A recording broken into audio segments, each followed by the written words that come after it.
The National Broadcasting Company presents The Big Show, the first half hour presented by the makers of Reynolds Aluminum, the Reynolds Metals Company, and starring the glamorous, unpredictable Tallulah Bankhead.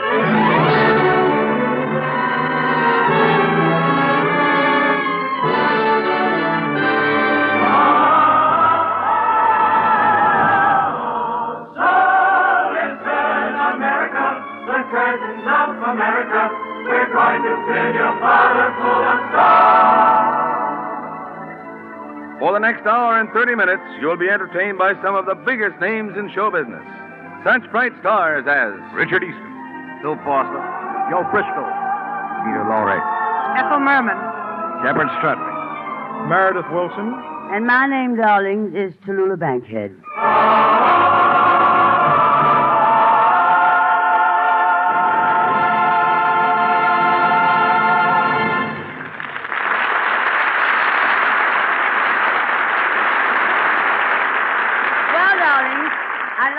You meet the members of our cast on a personal basis. And what better way to learn how great they are than from their own lips? So I've asked them to prepare brief outlines of their careers in show business. Those who could write turned in the following little masterpieces. Phil Foster, for instance. Foster, Phil. Born 1919, Brooklyn. Died 1951, Polo Grounds. Goody. Cause of death, Ralph bronchitis. As a kid, I was very tough. When I was 6 years old, my mother and father ran away from home. I started out in show business as an assistant to a magician. There was 3 of us in the act. The magician, a girl, and me. One night, the magician got sick, and I took his place. After that, there were 4 of us in the act. The magician, me, and the girl I sawed in half. Okay, Foster, disappear. And next we hear a little about the life and struggle of Richard Easton. Easton Richard, singer, began in show business as a spear carrier in Medea, starring Judith Anderson. One night, my spear dipped, and I caught her right in the middle of the second act. Miss Anderson never reached greater heights. Then I became understudy to Ezio Pinza in South Pacific, but Mr. Pinza enjoyed good health for 6 solid weeks. Then one day he became indisposed, and I went on in his place. The applause and acclaim I received was well worth the $2 I spent for his Mickey Finn. And to think I've been drinking the coffee that boy's been handing me all afternoon. I hope this pain in my side is only appendicitis. All right, now let's see who's next. Oh, yes, a newcomer to the theater, Ethel Merman. Merman Ethel. After high school, I attended secretarial school where I studied dictation, typing, bookkeeping, and wrestling. On my first job as a stenographer, I was invited to a party on Long Island. They asked me to sing, and a producer heard me. He was sitting in his office on 42nd Street at the time. Since then, some of the shows I've been in have included Girl Crazy, Anything Goes, Panama Hattie, Annie Get Your Gun, Little Foxes, and Call Me Madam. Little Foxes? I just wanted to see if you ever listen while somebody else is talking.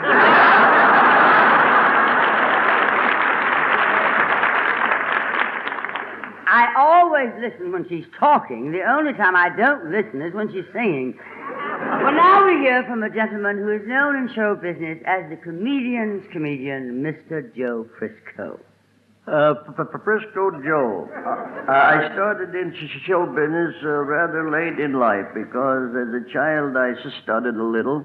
I played vaudeville a long time, and then I went into the radio as the announcer. They fired me. I was too short. I've been out in Hollywood, and I didn't intend to come to New York.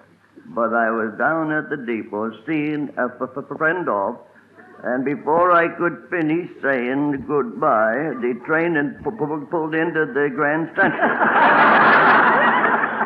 But for some years now, I've been making a living Betting. Betting, yeah. Oh, you can ad-lib, too. Oh, brother, not with you, I don't dare. I'll bet on anything. What is the odds I don't finish the show? Darling, this for a half-hour show, we could never use you, darling, Joe Frisco. Well, our next guest is the talented Broadway actor, Shepard Strudwick. Strudwick Shepherd, or Shepherd Strudwick. I never know which comes first. Actor in the legitimate theater and very proud of my profession. Miss Bankhead offered me a good salary to appear on the big show, and I accepted. I'm not that proud. I've appeared in many motion pictures. They're at that in-between age. Too old to be shown in theaters, too young to be shown on television. Shepard. I'll never understand why actors pick such odd first names. Well, next we hear from our guest, Mr. Peter Lorre. Lorre Peter. I started my career in the theater as a romantic actor. But against my will, they put me into horror pictures. I always want to be the actor who got the girl, but in my pictures, by the time I get the girl, she's dead. Well, I've struggled to get away from playing with monsters, but I guess it is my fate. Because here I am today with Tallulah Bankhead.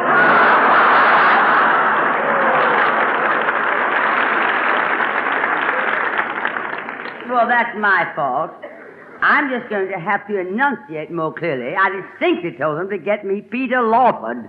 But here's something we always hear distinctly, a message from our darling sponsor, the Reynolds Metals Company. They want to tell you about another version of the legend of Sleepy Hollow. You know, Miss Bankhead, if a modern Rip Van Winkle should wake up now after a 20-year sleep, he'd be much more surprised than the original character. It wouldn't be just his wife and friends who had changed. The whole face of the world would be different. Because even 20 years ago, you couldn't have seen Reynolds aluminum roofs gleaming all over the countryside, or Reynolds aluminum windows and gutters on so many homes. The whole idea of reflective insulation was quite new. Radiant heat kept out in summer, kept in winter, by Reynolds aluminum foil. You see, aluminum was a one-company industry then, growing slowly. Reynolds' competition made it flourish, pushed production up, kept the price down. It's a fact that aluminum is the only basic metal which costs less today than before World War II. It's a fact that helps expand the age of aluminum. Reynolds Aluminum.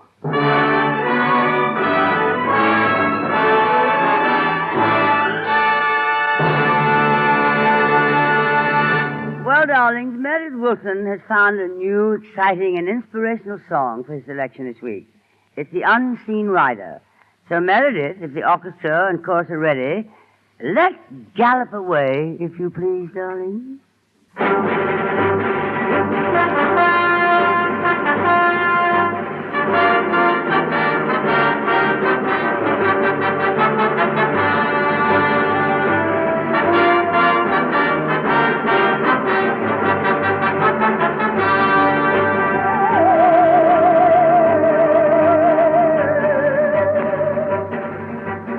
Unseen riders, horses' feet were thundering a mighty beat, sounded like an echo from the sky. Like in a dream, the words came clear that made me know the Lord was near, and this is what he said as he rode by.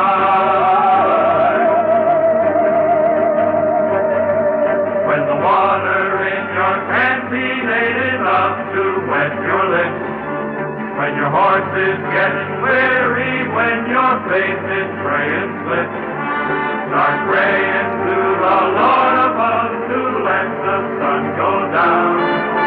The unseen rider hears your prayer and tells you he's around. The unseen rider. Bring hope in time of sorrow and distress. The unseen rider will guide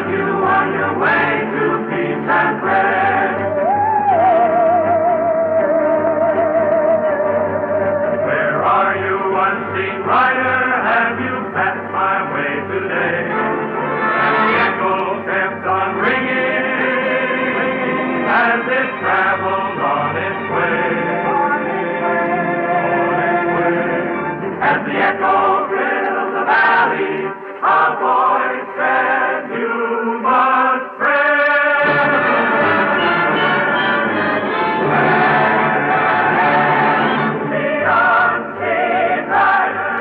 The unseen rider, brings hope in time of sorrow and distress.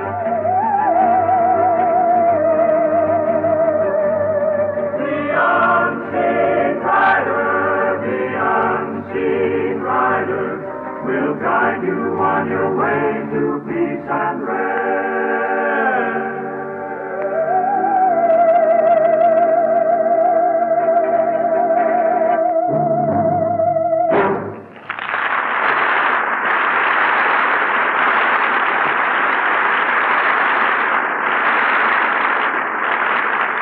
Divine Meredith as always. And now, darling, making his first appearance in the United States after a year's absence abroad, where his most recent triumph, he directed, produced, and starred in one of Europe's most sensational pictures, the distinguished artist, Mr. Peter Lorre. Mr. Lorre, in one of his great characterizations, a chilling drama based on the classic story from the pen of Edgar Allan Poe, The Cask of Amontillado.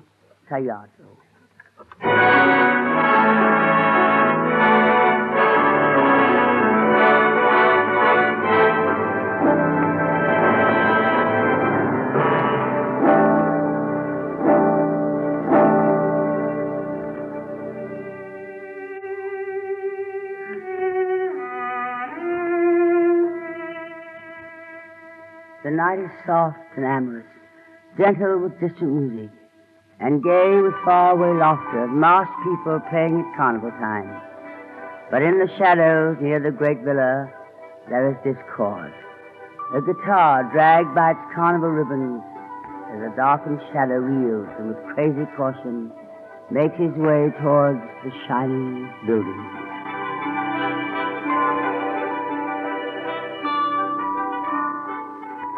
Listen to them. Yes, they still laugh and dance and play the night away. But, I shouldn't have drunk so much wine. I must hurry now to the villa where she's waiting, yes. Waiting for him, for her Fortunato.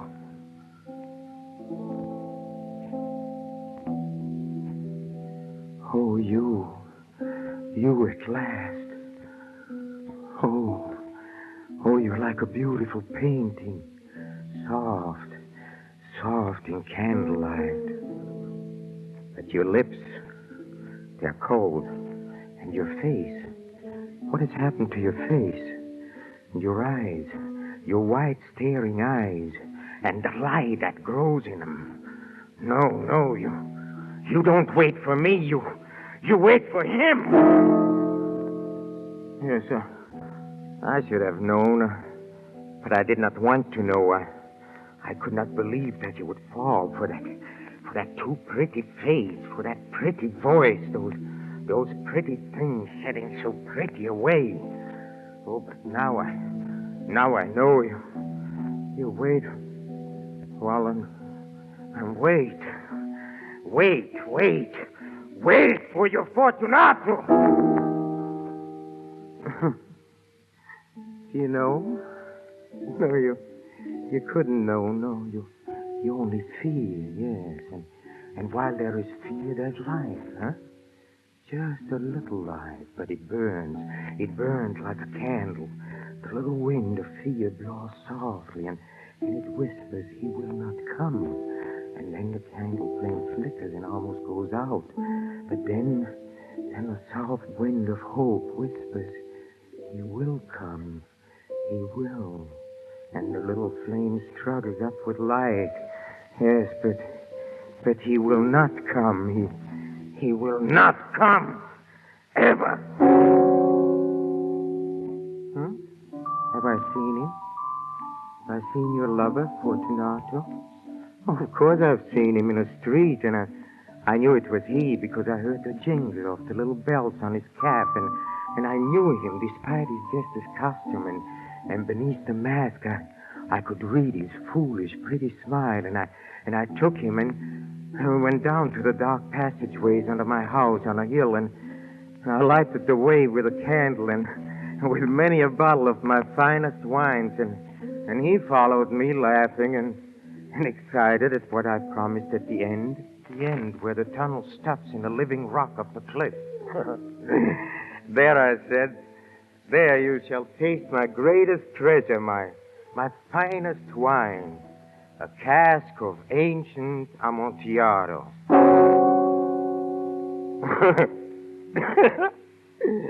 Then I took him by the hand and I pulled him toward the solid rock behind the shadows, where I had prepared an opening, yes, an opening to fit the form of you Fortunato. I put down the candle and I said, now you shall taste the Amontillado. And he turned, and I was upon him as he turned, and I shoved him, and he fell forward into the opening that was waiting for him, and then I slammed the stone into place. Soon as he was done, and when I flung away the trowel, and I cried out to him, "Hear me, Fortunato." But he could not answer me now, for in his mouth there was stone, and in his heart there was ice, and I heard him shriek, and faintly the sound of his pounding hands, and faintly the little bells on his cap, jingling.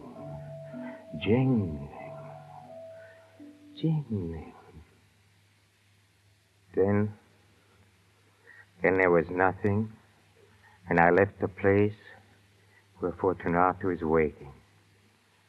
Yes, he waits, and you wait, and you shall wait forever. I have condemned you, and I've counted my words as they slowly killed you, as I looked into your eyes and watched the little flame slowly die. Now go down to him, sit with him, play for him, sing for him. Put your golden head over to knee. Embrace the stone with your beautiful arms. Press your body against the cold stone and cry to him. Whisper to him and listen. Listen, and perhaps you'll hear him breathe, and perhaps you'll hear the soft tinkling of his cap. Yes, the tinkling of the bells.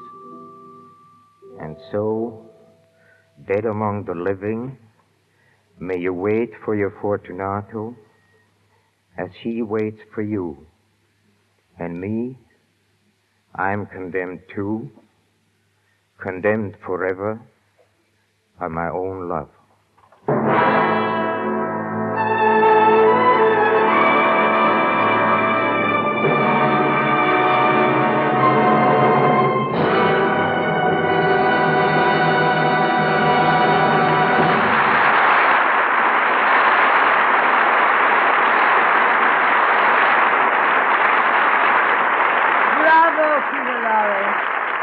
Bravo, darling. A magnificent performance. And now our sponsor says the best things in life are packaged in aluminum. I wonder where I could get an aluminum wrapper. Well, Miss Bankhead, you certainly could say that the best packaged things in life are packaged in aluminum. Reynolds aluminum foil. Because manufacturers who are proudest of product quality, why, they naturally want to protect that quality, want to bring it to the customer at its best. And that's just what Reynolds aluminum foil does. Neither moisture nor odors can penetrate it. Freshness is sealed in. Also, these proud manufacturers want their products to look their best, which is the second great advantage of Reynolds aluminum foil. Nothing attracts like the gleam of foil packages and labels, with their contrasts of gold and silver and rich colors. Cereals, cookies, butter, margarine, dried fruits, soups, cheeses, and candies, cigarettes, chewing gum, and cleansers, and photo film. This is just a partial list, and it keeps growing. Packages and labels by the Reynolds Metals Company, one of America's great producers of aluminum.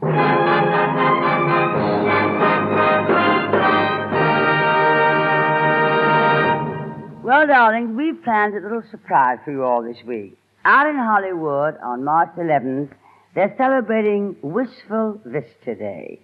This is to honor two of radio's most beloved people, Marion and Jim Jordan. This is their 20th anniversary on NBC. We have asked Fibber McGee and Molly, as they are so lovingly known to all of us, to join the big show for a few minutes. So we skip across the country to Hollywood and bid them welcome. Hello, darling. Say something wistfully, Vista, won't you, sweetie? Did you hear that, McGee? Did you hear Miss Bankhead? She called her sweetie. Well, you can't blame the kid for getting carried away on a sentimental occasion like this, Molly. No. Our anniversary. 20 years on NBC, and they haven't found out what's the matter yet. No. Just think of that. You think of it. It gives me a headache. Okay, Mommy. I hope Uncle Dennis is listening to us right now, McGee. He was living with us, you know, when we started on NBC. Yeah, boy, I used to get so tired of him sitting around the house while I done all the work. Now, that isn't true, dearie. Uncle Dennis tried to help, but he wasn't very strong. You remember the night the mosquitoes were so bad and he worked so hard swatting them? Some hard work. He killed 4 mosquitoes in the front hall and then went straight up to his bedroom and killed a 5th. 20 years ago. That was the year we first met the little girl who lives down the street from us now, McGee. The one who always giggles and says, Hi, mister. Hi, Miss McGee. Well, hello there, Teeny. I'm glad to see you. Hello, dear. We were just talking about you. I got a question for you, Teeny. As long as we've known you, you haven't aged a bit. How old are you, anyhow? 6 years old, I bet you. Why, you were that old the first time we met you. Are you one of these leap year babies, February 29th, where your birthday only comes around every 4 years? I got a better deal than that even, mister. Oh? My birthday is February 30th. It doesn't come around at all. Well, I was only guessing, of course. As the guy said when the shark swallowed his girlfriend, Dorothy, it's only a dot in the shark. Well, gosh, don't you get it, kids? Shot in the dark, dot in the shark. It ain't funny, McGee. Come to think of it, it wasn't funny when I said it 20 years ago, either. So take it away, Tallulah. I tried.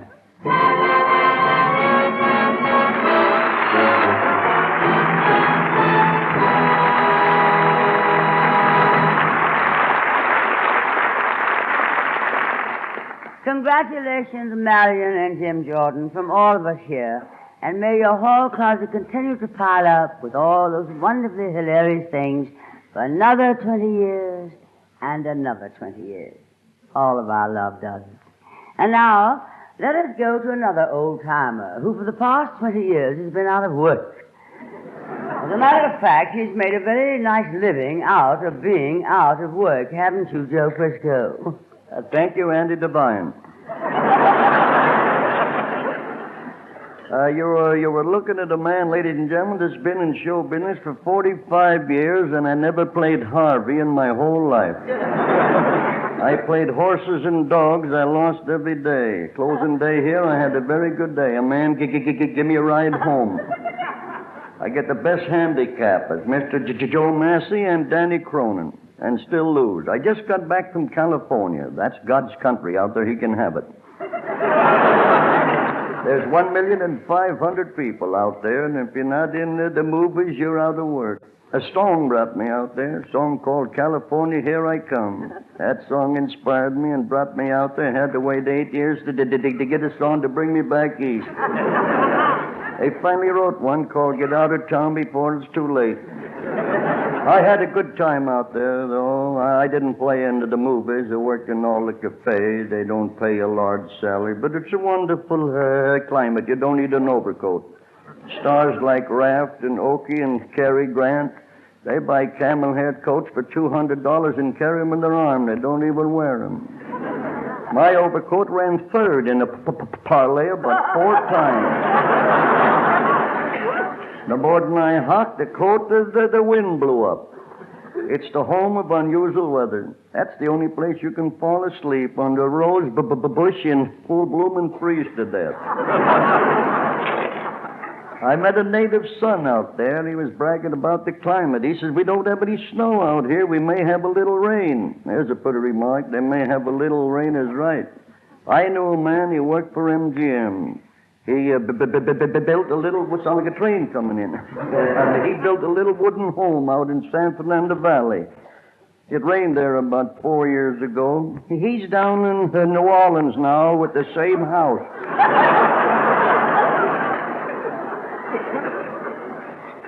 I played on a program out there with Bing Crosby, and he asked me if I was there through the courtesy of the racetrack. I says, no, Bing, I'm here through the courtesy of my creditors. He says, I thought you was a good horse player. I says, I was, till I started to play your horses. He says, what happened? What happened? I lost my wife, home, family, and everything.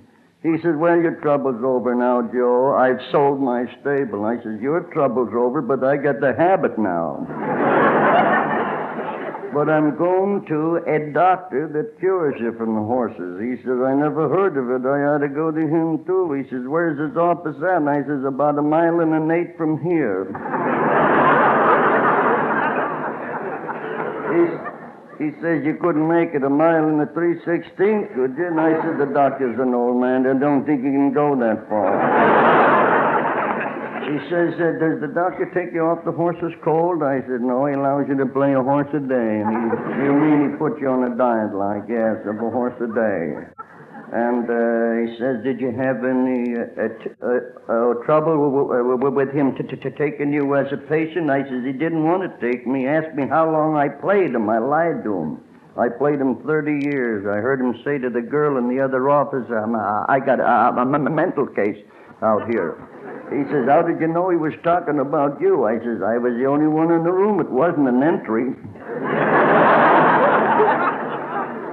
But I went out to the track one day. They're doing a big $100,000 handicap. I couldn't see nothing. There was 60,000 people yelling and hauling. The guy in front of me was stepping on my feet. He had a Panama hat on. I looked at him. Who do you think it was? The doctor with my money.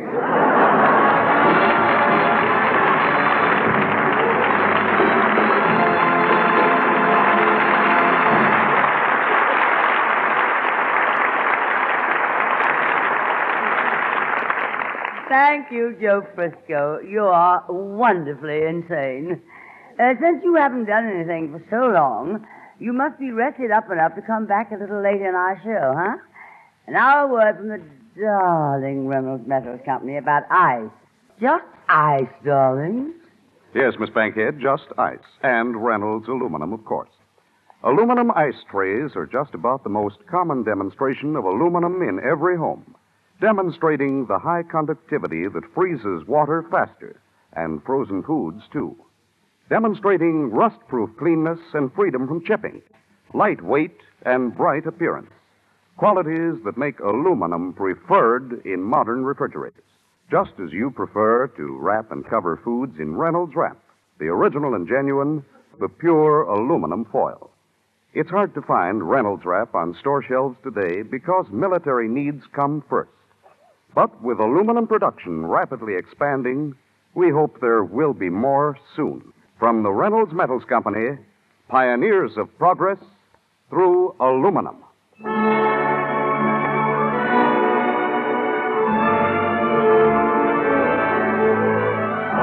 were made to sing while we're young. Every day is spring while we're young.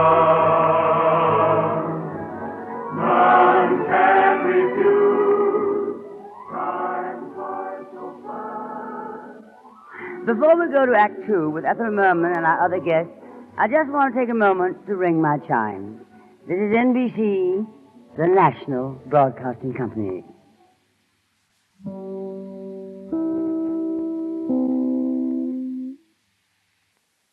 This is The Big Show, Act 2. This half hour presented as a salute to radio station WSB, Atlanta, Georgia, on the occasion of its 30th birthday. Well, darlings, there's no finer way to begin a salute of any kind than with a song by Ethel Merman. It's like a salute of 21 guns. Louder, if you ask me. However, tonight Ethel gives us a change of pace. She has become entranced with a beautiful French folk song all about Jimmy Brown. She offers it now. Meredith, if you please.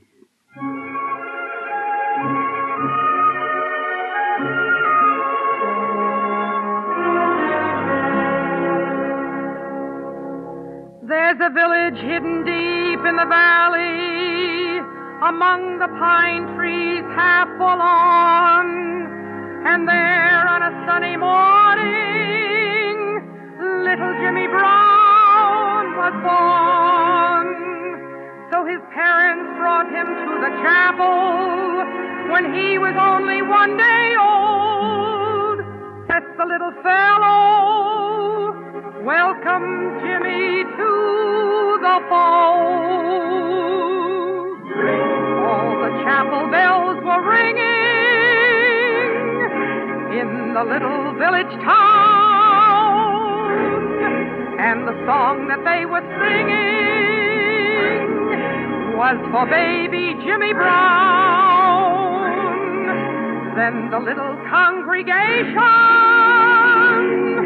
prayed for guidance from above.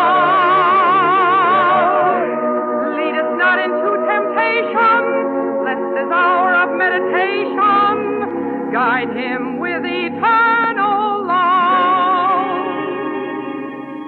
There's a village hidden deep in the valley, beneath the mountains high above. And there, 20 years thereafter, Jimmy was to meet his love. Many friends were gathered in the chapel, and many tears of joy were shed. In June on a Sunday morning, when Jimmy and his bride were wed, all the chapel bells were ringing. Was a great day in his life, 'cause the songs that they were singing were for Jimmy and his wife. Then the little congregation prayed for guidance from above. Lead us not into temptation, bless, O Lord, this celebration. May their lives be filled with love. From the village hidden deep in the valley, one rainy morning, dark and gray, a soul winged its way to heaven. Jimmy Brown had passed away. Silent people gathered in the chapel to say farewell to their old friend, whose life had been like a flower, budding, blooming, till the end. Just a lonely bell was ringing in the little village town. 'Twas farewell that it was singing to our good old Jimmy Brown. And the little congregation prayed for guidance from above. Lead us not into temptation, may his soul find the salvation of thy great eternal love.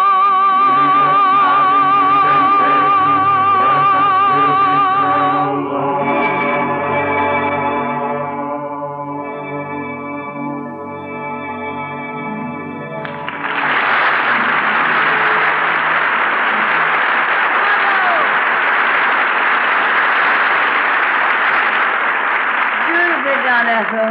You made me cry, darling. You're just wonderful. As a matter of fact, you always fare well on this show. And so farewell. Now, our next Now, act... just a minute, Tallulah. Here's a dime. What's that for? That's a tip for the brush-off you just gave me. Well, I did it purposely, darling, because every time we meet up here, it always leads to some sort of unpleasantness between us, which you always start. I never start anything. As a matter of fact, I only wanted to congratulate you. I saw in Variety that you're going on television next season. Who read it to you? Now, I suppose I started that. Oh, I'm sorry, darling. I don't know why I said that. I could just bite my tongue. Well, don't do it. You'll poison yourself. No, we're even.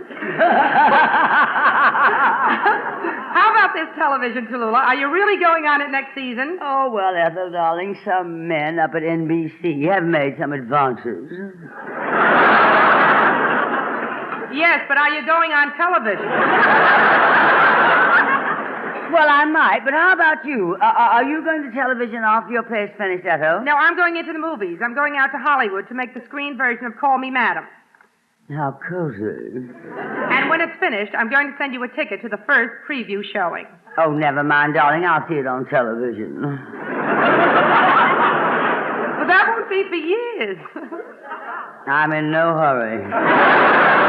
Oh, by the way, darling, I see where you're taking your play to Washington, D.C. after it finishes its run here. That's right. May 5th, we open in Washington. May 5th, Ethel?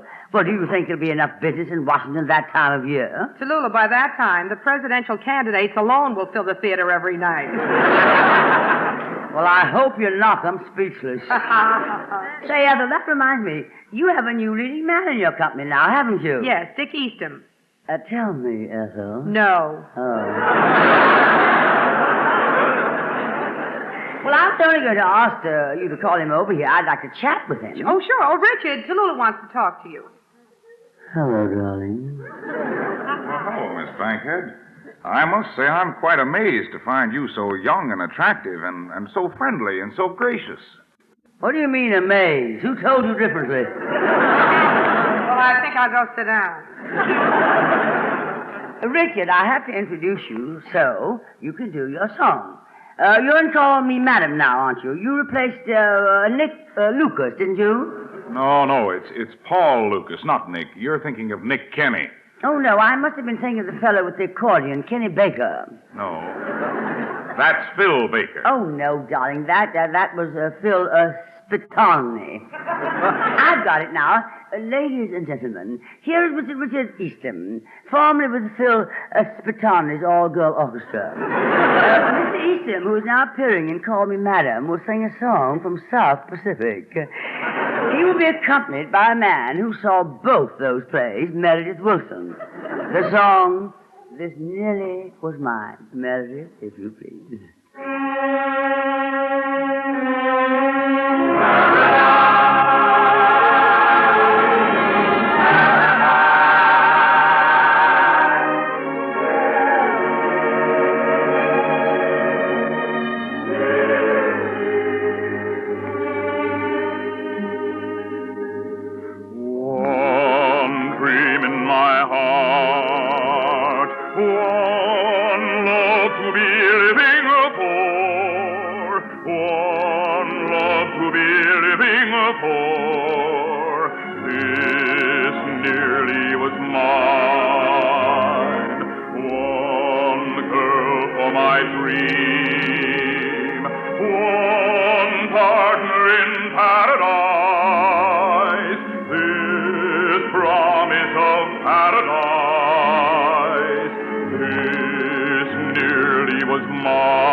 Paradise.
40 years ago today, a group of young radio engineers in Atlanta completed the task of setting up the South's first broadcast antenna. The switch was thrown, and for the first time, this thing called radio reached out to Georgia's dogwood country with the signature, "This is radio station WSB, welcoming you to the South." The voice of the South is Dixie's oldest and biggest station. Always programming for a specific audience, WSB was America's first station to broadcast a complete church service and has carried this praiseworthy program continuously through these past 30 years.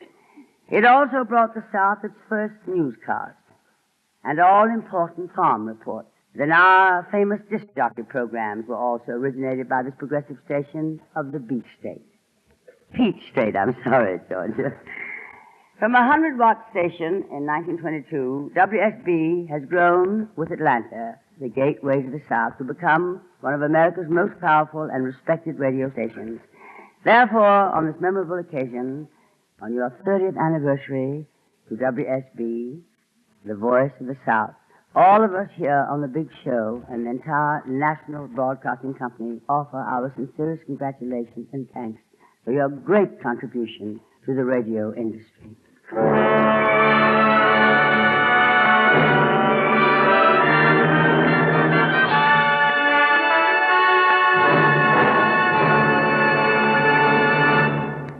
Our own Meredith Wilson is one of the most versatile artists ever to appear on the Big Show. He not only composes music, writes lyrics, conducts our music, has a television show, has another radio show, but also finds time to write a novel. Meredith has written a book which is fast climbing into the bestseller class. Tonight it is our pleasure to present a dramatization of a part of that novel. And we were fortunate to secure Shepard Strudwick from the smash Broadway success Affairs of State. And so, without further ado, here are scenes from Meredith Wilson's new novel, with the most intriguing title I've ever heard, Who Did What to Fidelia? Starring Shepard Strudwick as Wixbury.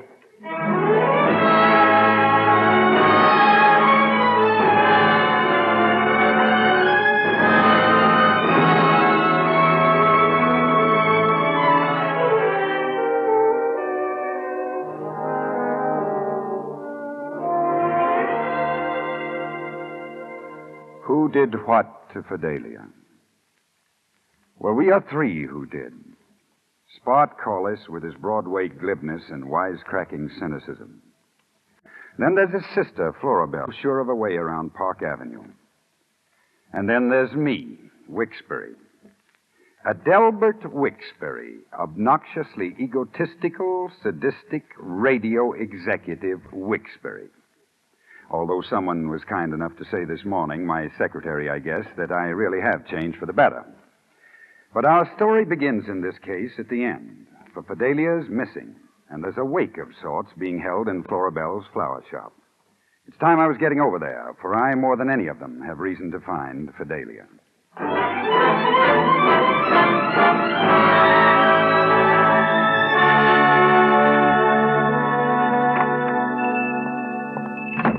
Hello, Spart. What are you doing up and about? The sun's still shining. Hi, sis. I got to talk to you. I'll make it fast.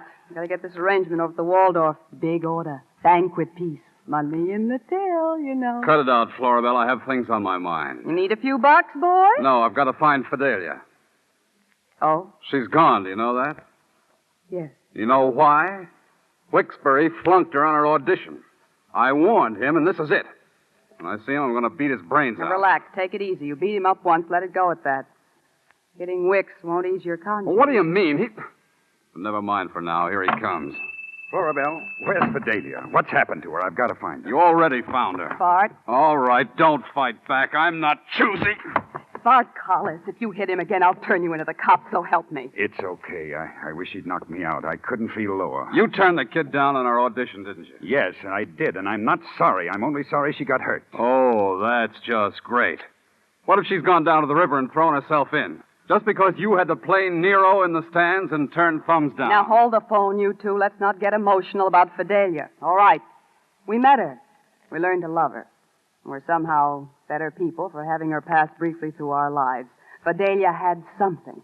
But it wasn't talent. Now stop spitting in each other's eyes. Do you mind if I sit down? Okay, sit down, Wixbury. If you've got anything to say it, then we'll go a few more rounds. You don't understand what's happened. You see, I did hear her audition, and she was terrible. Then my secretary, Miss Jern, started moving in on me. I knew she was going to rag me about Fidelia, try to smoosh me into giving the kid a break. But something snapped in me. I don't know why. I guess all of a sudden I grew up, went honest, something like that. Oh, brother, not that. Shut up, Spot. Go on, Wix. I'll tell it just the way it happened.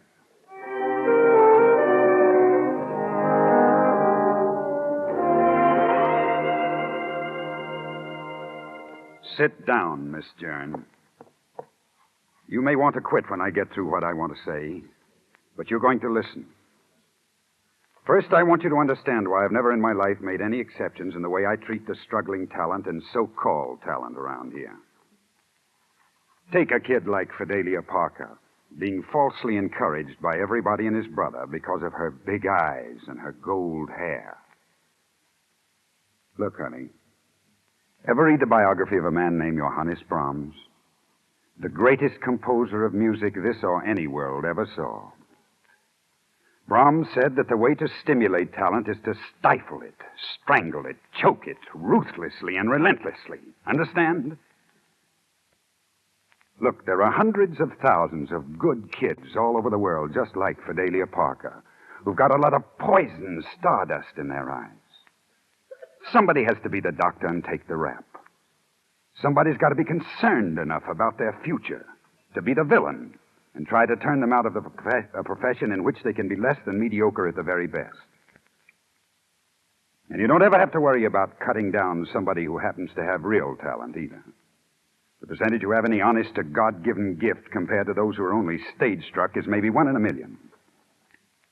They couldn't starve Schubert out or browbeat Handel. They couldn't break the spirit of a Schumann Heink or carry Jacob's Bond. They threw Caruso out of the chorus and they laughed at Charlie Oppen. You can't stop talent.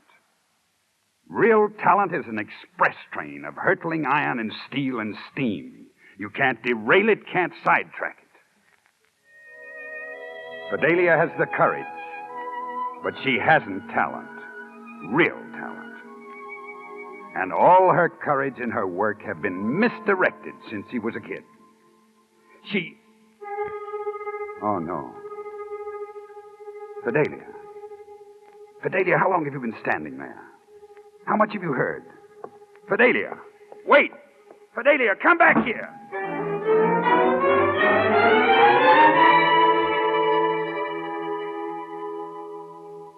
Well, Spot, I didn't catch up with her. She just seemed to vanish. Must have run down the stairs and taken an elevator from another floor. I'd like to find her, you see, because I didn't want to hurt her. I'm not sorry for what I said. I just didn't want to hurt Fidelia. Okay, want to hit me again? No, I just want to tell you that I'm sorry for slugging him. Oh, forget it. You see, I'm something of a heel, too, where Fidelia's concerned. What time was it she ran out of your office? About 2 o'clock yesterday. Oh, I had a feeling it would be. Why, Spot? I ran into her. She must have just come down from Wix's office. Now, as I remember it, she was unusually quiet, sort of preoccupied. Took her into a drugstore for a cup of coffee. I didn't know what had happened in your office. I offered her a job as an actress. You see, I didn't even know she wanted to sing. I thought she wanted to act. Well, at least she's made us take a good look at ourselves. We'd better find her, Spot. I've got to find her and explain all those things she heard me say. Let's go. I've got a lot of explaining to do myself. Now, you characters hold still and listen to me. Wix. What makes Fidelia the most unforgettable girl you ever met? You and everyone else who's ever seen her. She's not a girl. She's a woman. No, she's not a woman. She's an angel, a child. A child angel. Oh, you're warm, Mr. W. She's a full-blown girl-woman who's never lost the simple, uncomplicated perspective, or whatever you want to call it, of a child. The thing you and I and everybody else had when we were 4 and then lost somewhere along the way in the puzzlement of growing up in a world where the inhabitants continually say things they don't mean and act nice to people they hate and... What are you trying to prove, Floribel? Only that for once Fidelia heard somebody say something honest And you want to go back over it and give her a messed up version of the same thing that won't make any sense to her at all? Sure. She's hurt. But now she understands. And she's got the courage to take it. Well, the first thing she'd do is go back to Fort Madison, Iowa, and start her life all over again. And I'll bet $40,000 she's on her way there this minute while you two stoops stand here crying over my flowers.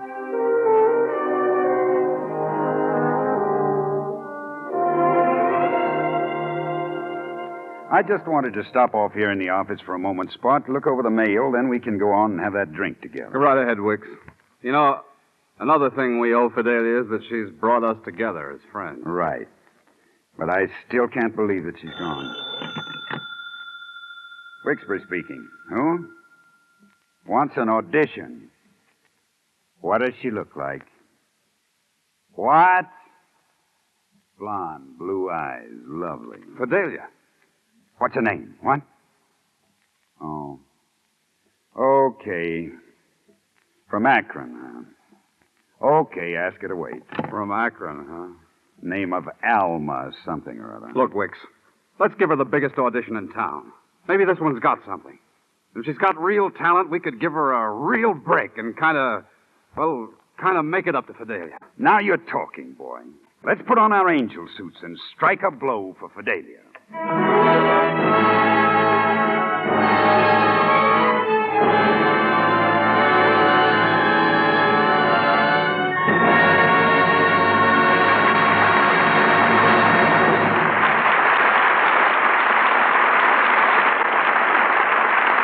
Well done, darling. Beautifully played, Shepard Strudwick, and a bow to Martin Blaine and Jan Miner.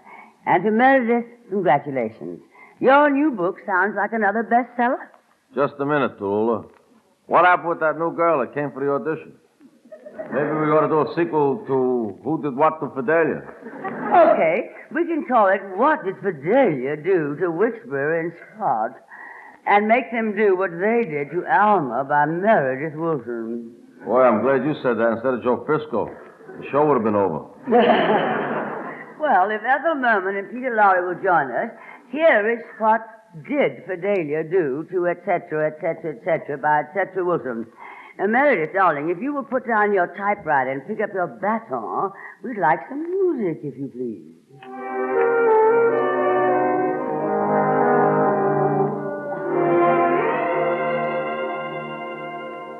Say, Wicks. Yo, Spot, what is it? This girl is waiting outside for an audition. Alma? What do we want with her? Wicks, we must do it. It's for Fidelia. Well, for Fidelia. I'll listen to her. Let her in, Spot. Come in. Are you Alma? No, I'm Alma's mother. This is my little girl, Alma. Say hello, Alma. Hello.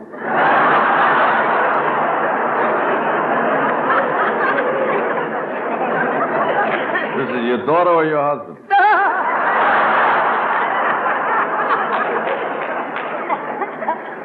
Wicks, we must audition her. It's for Fidelia. For Fidelia. So you want to audition for the radio, huh? Now, come here. Sit on my lap. That's it. Ooh, my. Well, let my daughter sit on your lap. Okay, let's get on with the radio audition. Let's hear her sing something. Yes, go on, little girl. Sing something. Come on, Alma. Sing for the gentleman. And take your hand out of your mouth. That's it. Now sing, baby. You go to my head, and you linger like a haunting rhythm. Maybe you'd better put your hand back in your mouth.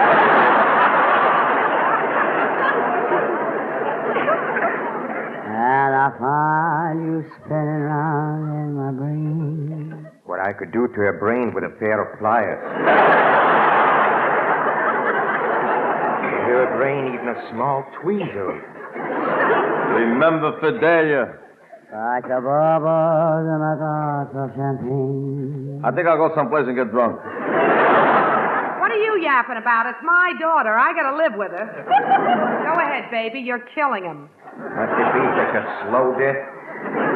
You go to my head. She's begging for it. What? It's for Fidelia. For Fidelia. Like a sip of sparkling burgundy brew. I may join you for that drink. And I find the very mention of you like a kicker in a beautiful tune. Kicker? That's an idea. I never thought of that. Well, the thought that you might give a thought to my plea cost the spell of a me. Spell. S-M-E-L-L. And I say to myself, get a hold of yourself. I could get a hold of your throat and Can't you see this never can be? That's exactly what I said when the nurse brought her in to me. Go to my head with a smile that makes my temperature rise. This ain't doing my blood pressure any good either. I've heard enough. Well, gentlemen, what do you say? And remember, you're gentlemen. Well, if you ask me... Wicks, remember Fidelia. Oh, yes, Fidelia. Well, let me put it this way. It isn't that this girl has average talent. This girl has a sort of superior... No, not superior. A fine talent that, no, not fine. That's not the word. It's lousy. That's the word. Oh, but there is a place for that kind of talent, and we have just the spot. We are going to put her on radio. It'll be an hour-and-a-half show, and there will be so many guest stars around that nobody will notice it.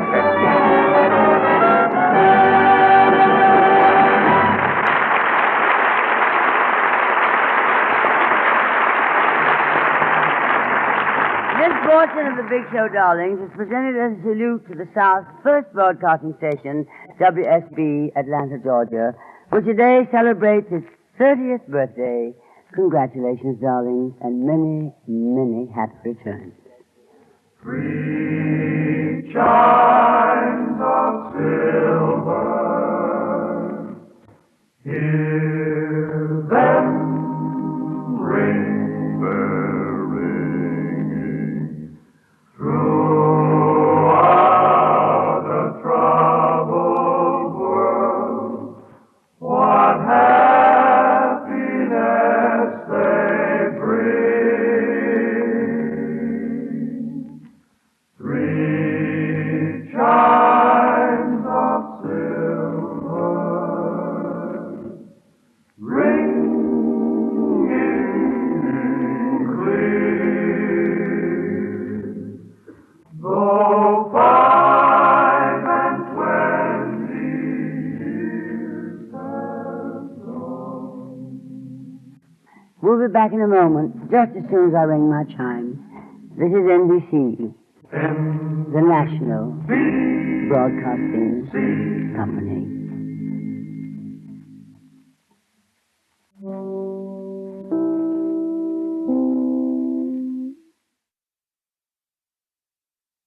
This is The Big Show, Act 3. This portion brought to you by Chesterfield. Chesterfield's are much milder with an extraordinarily good taste and no unpleasant aftertaste. By Anacin for fast relief from pain of headache, neuritis, and neuralgia. And by Dentine, the gum with breathtaking flavor, and Beeman's Pepsin, the gum that's great to chew and good for your digestion, too. Now, here once again is Tallulah Bankhead. Thank you, Ed. Well, darlings, I was hoping we could get away with only having to hear Ethel Merman sing one song. But she inveigled Richard Eastham to sing a duet with her, and I couldn't turn the darling boy down. So here are Miss Merman and Mr. Eastham blending voices, and here's a surprise. They're actually going to sing a song from their own show. So listen now to The Best Thing for You from Call Me Madam. Meredith, darling, if you please.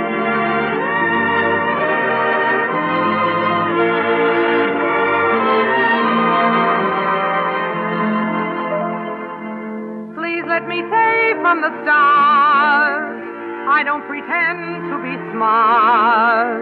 Won't you suggest what you think best, having my interest at heart? I only want what's the best thing for you, and the best thing for you would be me.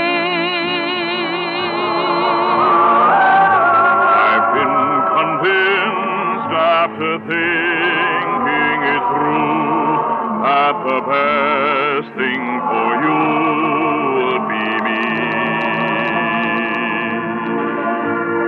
Every day to myself I say, points away, what will it be? I ask myself, what's the best thing for you? And myself and I seem to agree. We agree that the best thing for you would be me.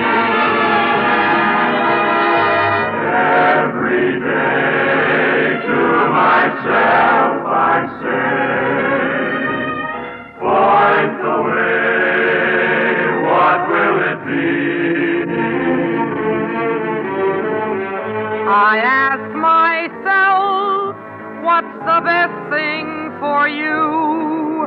And myself and I seem to agree that the best thing for you would be me.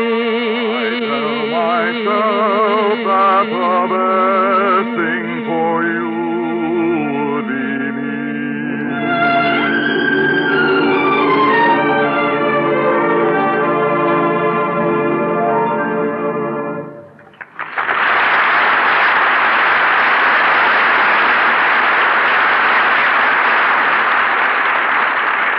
The mask is off. The mask is off in cigarette advertising. Chesterfield is first to name all of its ingredients, and here they are. Chesterfield uses the right combination of the world's best tobaccos, pre-tested by laboratory instruments for the most desirable smoking qualities, and kept tasty and fresh by the only tried and tested moistening agents proved by over 40 years of continuous use in USA tobacco products as entirely safe for use in the mouth. Pure natural sugars and chemically pure, harmless, and far more costly glycerol. Nothing else. You can be glad if you smoke Chesterfields because they give you every advantage known to modern science. For you, that means that Chesterfields are much milder, with an extraordinarily good taste and no unpleasant aftertaste. All for your smoking pleasure and protection. They satisfy millions. Sound off for Chesterfields and do it today.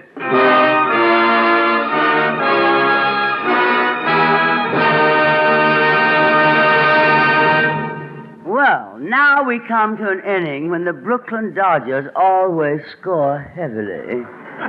Batter up, Phil Foster. Let me see you hit one out of the park. Are you listening, Bobby Thompson, darling? Ad-lib. What's been going on at your home, honey child? Well, I don't know if you know, but around my neighborhood in Brooklyn, everybody's out of work. Nobody likes to work. We only got one fellow in the whole section that is working steady, and he works every Christmas at the post office.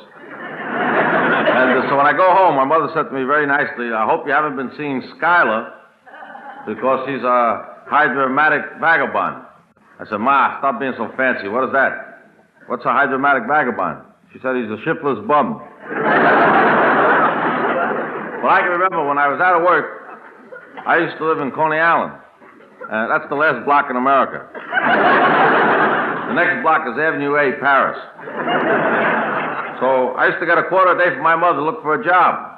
And those days used to be a quarter at the New York Paramount before 1 o'clock. And from Coney Island to the Paramount was easily 16 miles. So I couldn't make it. So one day I used to hide under the boardwalk, on top of the boardwalk. I used to, the pool rooms, the libraries. And about 3 o'clock, I go in the hall, take the dirt off the wall, put it on my head, walk into the house, say, Ma, I couldn't find a job. I was a very big liar. Then the second day, I get another quarter. That's a half a buck. Well, with a half a buck, you're in action. You can move around a little bit better. Cents I blew on car fare. Another quarter to pay my way into the picture. 35 cents. A nickel for my meal. What are you laughing? You get a bar of chocolate with some water. You mix the whole thing up. You don't want to eat nothing for the rest of the day. And like that, I lived for a couple of years. I could have found a job, except that I knew I was going to be an actor someday, and I was practicing how to be out of work.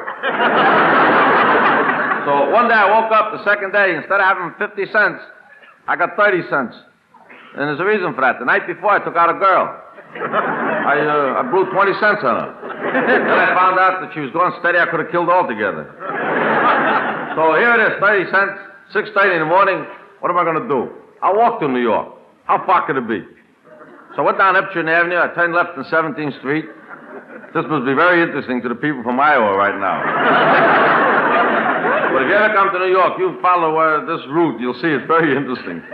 And I went left. This is the shortcut, incidentally, on 17th Street. If you don't know this way, you got to go to Ocean Parkway. Much longer. So I went to the left. I turned over a little bridge. Then went to Bath Beach, Bay Ridge, Fort Hampton Parkway, 4th Avenue, Borough Hall section, over the bridge, another bridge.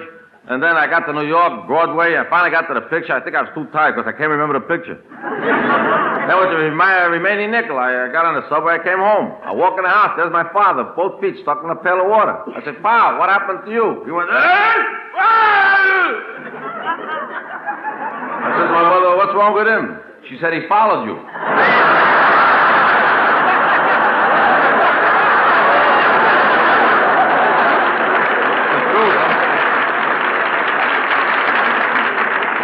Anyway, then my father got me a job. I would never find one. He got me a job as an usher. And let's be honest with each other, people. I don't know if you know the audiences in Brooklyn, but their type of an audience, if somebody in the screen shot and asked the question, the people in the audience feel that they must answer it. If somebody in the screen shot and say, where you going? Somebody in the audience must say, who's gone? So anyway, let's be very honest. When you see a picture, you people that are in the audience and listening, when you see a picture from beginning to end, one time, this is pretty good. If you see the same picture twice, that's a near miracle. If you see the same picture 3 times, this is the miracle. I, as an usher, used to have to see the same picture 30 times, 40 times. After a while, I got punch drunk just for watching the picture. When a tree moved in the picture, I moved with the tree. After a while, I began to show people to the seats in the mood of the picture. Whatever is playing on the screen, that's how I showed them to the seats. If it was a jungle picture, I used to show people to see something like,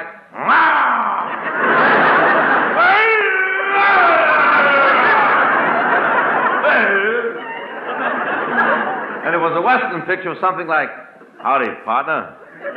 I reckon you're looking for a deuce in the old corral. And it was a gangster picture. I used to show them to see something like, you're looking for 2? I got it for you. Follow me down the aisle, I'll slip you in. There'll be 3 of us going down and only 1 of us coming back.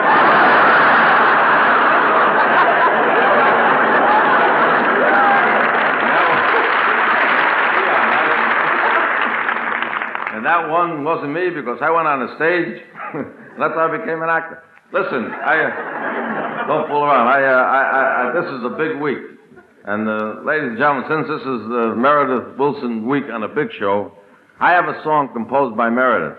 It seems like every 4 years, especially during election year, you hear phrases like dim view, I point with pride, I view with alarm, legislation, a situation. You hear all these things, you know. So Meredith Wilson put all these ingredients into one song, sort of a political love song, and I do it. Oh, boy. So here is the song, I take a dim view, and that's exactly what I think is going to happen to the song. I take a dim view.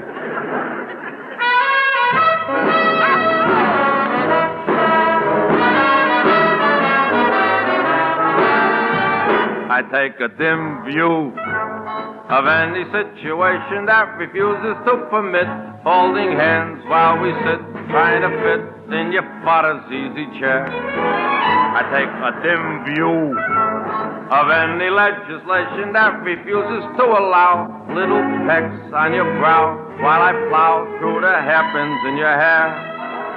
And though I point with pride at your mother, the way she hollers from the stairs, good luck. I got a view with alarm your brother. The little clock won't duck for less than $1. I take a dim view of any situation that embraces anything but a date in the spring with a ring and a flower girl or two. Because I love you, I do. Take a dim view of your insinuation that a girl would be a beaut if she changed to a cute bathing suit. So we're nowhere near the shore. We take a dim view of all your indignation that a ride and swing we take. That's the end of the parade for today. May I take you to the door? Point with pride at your brother, the little master with his knowing look. I got a view will alarm your mother. She's gonna cook and cook till she hooks you a snook. Nevertheless, I take a dim view of any situation that refuses me the bliss of a hug and a kiss.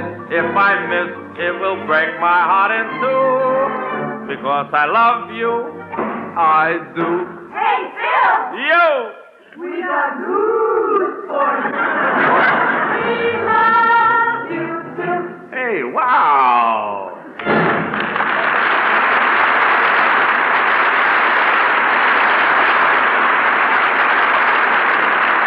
When we ask you to try Anacin for the relief of pain due to a headache, neuritis, or neuralgia, we are not asking you to try a new or unproved method. For there are many people listening in now who have been introduced to Anacin tablets by their own dentist or physician. You who have received Anacin this way know the effective, incredibly fast relief these tablets bring. Anacin is like a doctor's prescription. That is, Anacin contains not just one, but a combination of medically proven active ingredients in easy-to-take tablet form.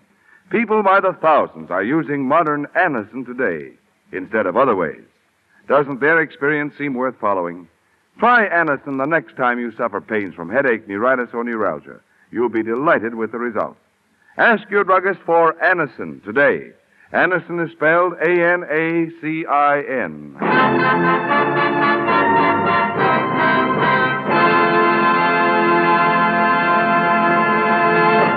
Well, darlings, I simply hate to go shopping, but last week somebody very near and very dear to me had a birthday, and at the last minute I had to go into a store to buy him a gift. I knew exactly what I wanted, but the minute I got into the store, the salesman absolutely confused me. I said to him, I've got to buy a present for a friend of mine. Darling, what do you think for a 40-year-old man would like? What do you think he'd like? A 20-year-old girl? Very funny. Well, you're not going to be any help.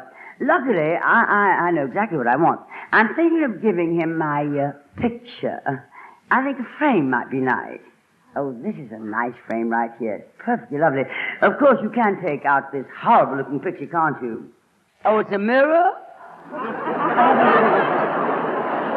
Well, now, what would you suggest? I mean, does he have what? Any ties? I like to think only one does.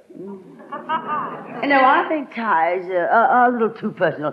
Maybe I ought to get him some shorts. Oh, sure, he swims. Let me see what else you have. A diary. He wouldn't dare. Not unless you have one with an asbestos cover. Now, how about showing me something else? What do you mean you're going to wait on this man first? I came here ahead of him.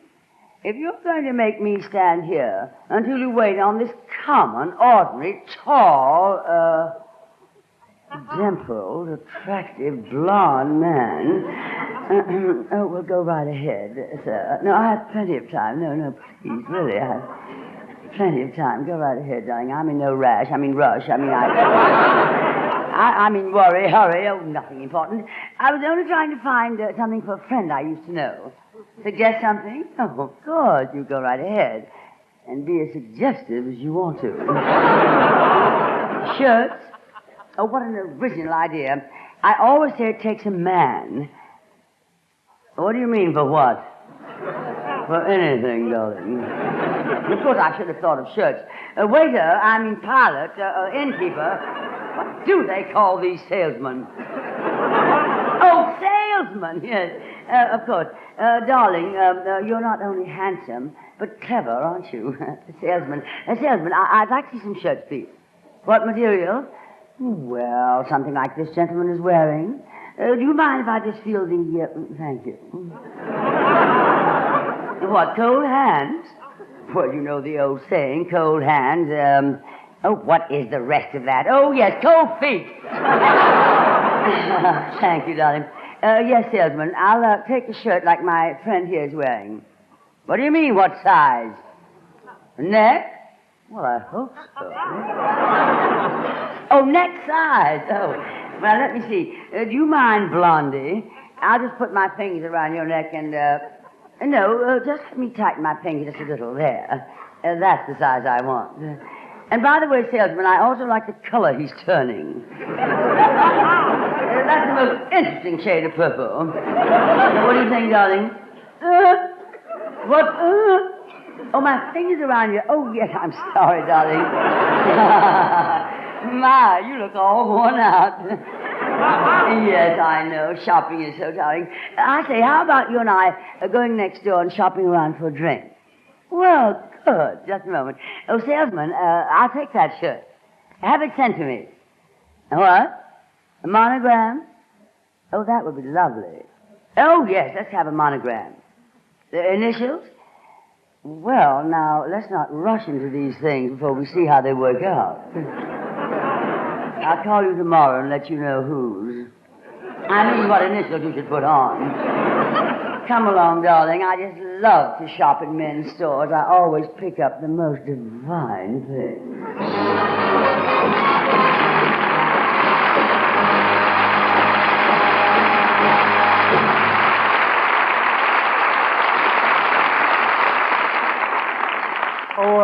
Miss Bankhead. Well, sir, Mr. Wilson. About that little... about that little takeoff you did before on my book, you know. People might get the wrong idea about the book. Can't we talk a little like they do on that program? Author meets the candidate. You mean, darling, author meets the critics. All right, Meredith.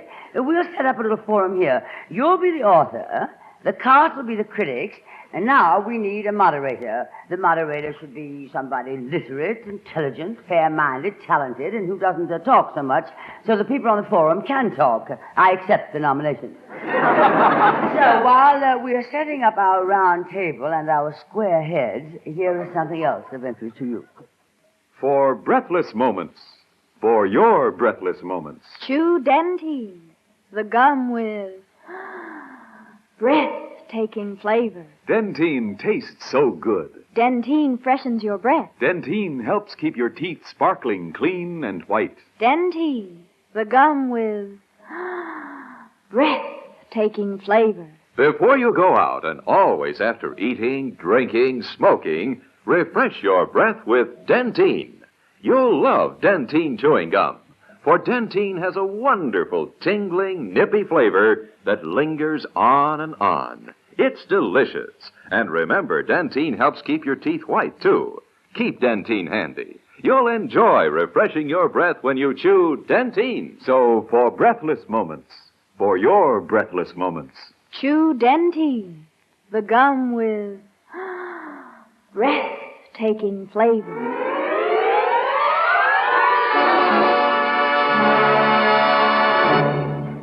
Good evening, ladies and gentlemen. Welcome to Writer Meets the Readers. Our book under discussion tonight is Who Did What to Fidelia, written by Mr. Meredith Wilson, the distinguished, well, that's enough about him. Now we have a famous panel of readers here tonight, and I call on our first reader, Mr. McGuffey. No, I mean our first reader, Miss Ethel Merman. Ethel, what did you think of the book? Well, I don't care what anybody says. I liked it. I read it in bed the other night. It has only 218 pages. And my doctor told me not to go to bed with anything heavy on my stomach. Well, Mr. Wilson, that's an interesting observation. Miss Merman found it very easy to stomach your book.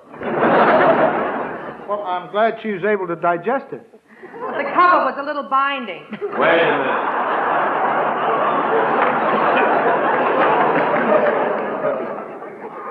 I got news for you. I just want to read you one little excerpt from the book. Mr. Foster, it is not your turn. Well, just let me read this. Here it is. Copyright 1952 by Meredith Wilson. All rights reserved. Library of Congress, catalog card number 52-5228. How about that? How about what? I got news for you. This Meredith Wilson is a card-carrying member of the library. Mr. Foster, I don't want politics in this forum. No politics. We are discussing a work of fiction. No fiction in politics? Mr. Lowry, you'll have to wait till I call on you. I don't care what anybody says. I like the book. You told us that before, Ethel. Well, I did like it. I bought it in the bookstore in the Roosevelt Hotel, and Darling, I told you no politics. Well, anyhow, I don't care what anybody says. I like the book. Ethel, there are other members on this panel, and everyone gets a chance to say something. That's the democratic way. I thought you said no politics. Now, let's hear now from another book lover, Mr. Joe Frisco. How did you find the book, Mr. Frisco? I've been trying to find a book ever since I got to New York. I can't make a bet. What, baby? I can't make a bet. I'm talking about who did what to Fidelia. Did you read it, darling? Well, I bought 3 copies of it, and then we sat down and read it, 2 fellas and myself, all the night long. And? And I finished third and paid $3.80. So you think Mr. Wilson's book is not a good bet, all right. Now, how about you, Richard Eastham? You look as if you have something intelligent to say. Well, I read the book from cover to cover. Uh-huh. Did you like it? Oh, it was great. I can't wait to get to the pages in between. I want to call your attention to the first 2 pages in the book. They're blank. Philip, please. And there are 2 blank pages in the back of the book. So what? So, I held a match between those pages to see if there's any secret writing on them. Well? I got news for you. There wasn't any secret writing. And that made me suspicious. I knew I was on the right track. If you're going to the track, Phil, I got a good thing. Don't confuse me. I read those spy stories. I know how to bring out invisible writing. So I took a lemon and squeezed the juice on those blank pages. And? The book left a sour taste in my mouth. I don't care what anybody says. I like the book. Oh, shut up.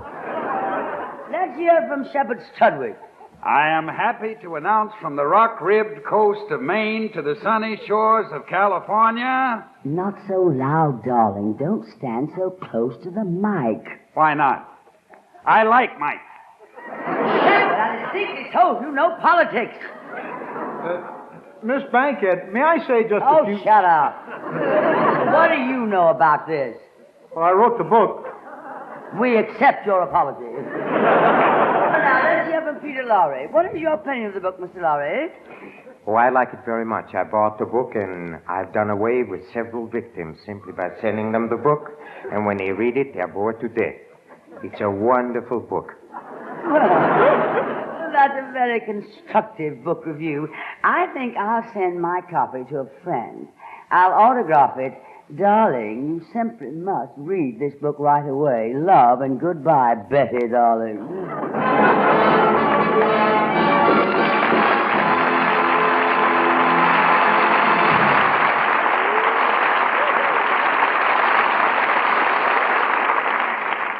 Well, that's our show for this week, darling. Be with us next Sunday when our guests will be Fred Allen, Peter Donald, Bill Gargan, Portland Hopper, Helen O'Connell, Frank Sinatra, and others. And, of course, our very own Meredith Wilson and the Big Show Orchestra and Chorus. Until then, may the good Lord bless and keep you, whether near or far away, Meredith. May you find that long-awaited golden day today. Shepherd? May your troubles all be small ones, and your fortune 10 times 10. Peter?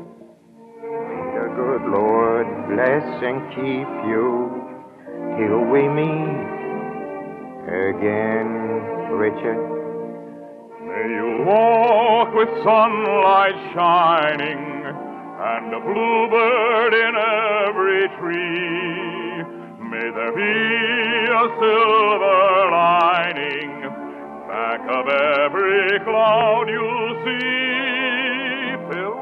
Fill your dreams with sweet tomorrow.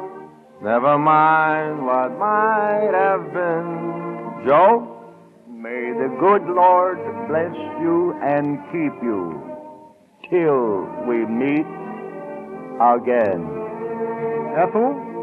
May you long recall each rainbow, then you'll soon forget the rain. May the warm and tender memories be the ones that will remain. Fill your dreams with sweet tomorrows.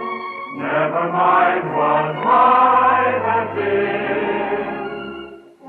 May the good Lord bless and keep you until we meet again. May the good Lord bless and keep you till we meet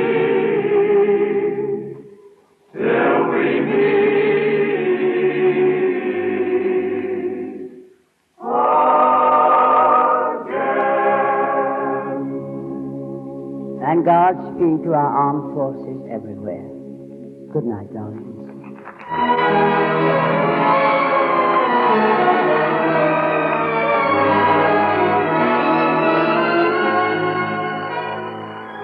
This portion of the Big Show has been brought to you by Chesterfield. Remember, Chesterfields are much milder with an extraordinarily good taste. And from the report of a well-known research organization, Chesterfields leave no unpleasant aftertaste.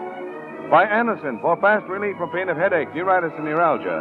And by Dentine, the gum with breathtaking flavor, and Beeman's Pepsin, the gum that's great to chew and good for your digestion, too. The first half hour of the Big Show is presented by the makers of Reynolds Aluminum, the Reynolds Metals Company, who also bring you the Kate Smith Evening Hour on the NBC Television Network. The Big Show is produced and directed by D. Engelbach and written by Goodman Ace, Selma Diamond, George Foster, Mort Green, and Frank Wilson. The chorus is directed by Ray Charles. Special musical arrangements by Sidney Fine. This is Ed Hurley, he saying good night.